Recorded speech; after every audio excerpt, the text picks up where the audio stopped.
The Raspberry Pi is a tiny, yet powerful for its size desktop computer. It's great for learning how to code, creating projects, experimenting, and in this video, we are going to set one up from brand new out of the box to fully running computer.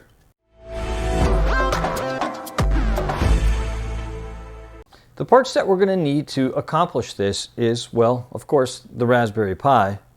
You're going to need a power supply for your project to power it. You could also have purchased the PoE hat to plug onto the board, but if you didn't, and most people won't, you're going to need that power supply. We're going to need a micro SD card. This one's 32 gig. You probably want to go 16 to 32. 8 used to work, and I think it still will, but why have to do this twice? Just get a 16 gig. They're pretty inexpensive. I've got a 32, and then 64 you can also use, but you're going to have to format that specifically. It's another extra step, and we're not going to go over that in this video. So 16 or 32 will work great, and you're probably going to need a micro SD to SD card holder to put this into your computer to make it work. And then once we get the system up and running, we're going to need to do some more configuration. So with that, we're going to need a mouse, a keyboard, and then a monitor to hook it up to. The outputs on the Raspberry Pi 4 are micro HDMI. So you probably don't have one of those cables laying around, and you're going to want to order one. You can get them off of Amazon pretty inexpensively. Micro HDMI to HDMI cable. And then you can plug in just a regular HDMI cable from the end of that cable to your monitor, your television, or whatever you're using to display the video. With all our parts ready, the first thing to do is to download the operating system and install it on your micro SD card. I've put the micro SD card into the SD card reader, and I'm going to put that into my laptop. On this laptop, it's on the side. And we're going to jump over to raspberrypi.org. We'll go to Downloads. And we're going to download the Raspberry Pi Imager for Windows because we're using Windows here. With that downloaded, let's launch the Windows Imager. Raspberry Pi Imager for Windows. We'll go through the installation process. It's pretty quick. It's a small file. And we can run it. We need to choose our operating system. Let's just go with the recommended and then choose our SD card, and we should be able to find, there it is, my SD card that I've plugged into my laptop, and we hit right. Yeah, we're going to eliminate all that data on that card. If you have anything that's important on the card, you want to get it off before you move forward with this step. This is going to take a little bit of time. We're going to just jump ahead to the end of the right.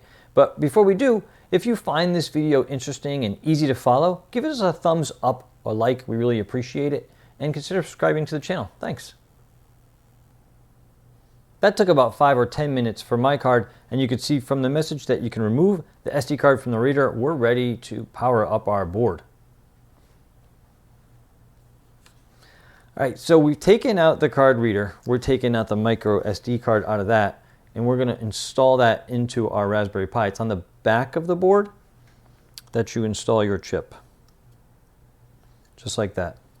Now we want to get everything connected to the Raspberry Pi before we power the Raspberry Pi.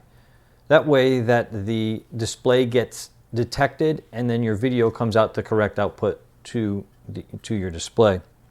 So we need to plug in our devices. We'll start with our keyboard and our mouse. This is that HDMI to micro HDMI cable. We're going to plug that into one of the outputs on the board. For me, looking at the two of them, it's the left connector. And then the power supply. Not plugged into the wall yet, right? So we're going to plug in that power supply. So to the other end of that micro HDMI to HDMI cable, we'll plug our HDMI cable that runs up to our monitor. I'm going to plug that in now. And that's everything. So our SD card is in, our keyboard and mouse is plugged in, our HDMI to our monitor is plugged in, and our power cord is plugged in. At this point, we plug in our power supply, turn our monitor on, and we should be ready to go. There you go. We've booted to the Raspberry Pi desktop. We need to complete our configuration. Before we go any farther, it's going to have to pull some updates from the network. So we're going to have to plug in a network cable into the Pi. So we can do that now. And then we'll get back to setting up the rest of the install. Okay, that's not a valid IP, but we're just going to proceed next. And if we need to, we can restart the Pi. Okay, let's pick our country. We're here in New York, or near New York, so that'll work for us. We want to use the US keyboard and the English language.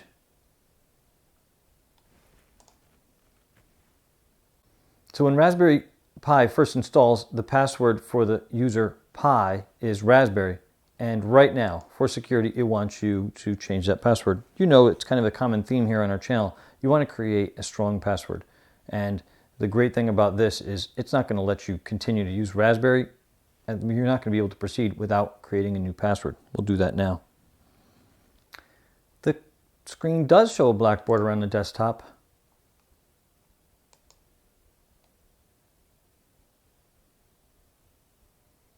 Raspberry Pi 4 has Wi-Fi built in, so right now it's looking for our wireless networks, and it's found a bunch of our wireless networks. All right, we're going to update the software. This may take a little bit of time. If it does, we'll just fast forward in the video. Updates are installing. The software update finished, and when I walked back to my project board, I accidentally kicked the power out. So then I had to replug power and go through the update all over again. You may get a different message. Mine says system is up to date. You may have a message that says system has finished with updates. But here we are back at the completed update, and we're going to press OK. Hey, our setup is complete. Woohoo! We're excited to be able to jump right into a Raspberry Pi and experiment and build programs. That's it. Our Raspberry Pi has restarted. The black border is gone. The desktop fills the entire screen, and we are ready to experiment. Let's see if we can bring up a web page. We're going to launch the browser.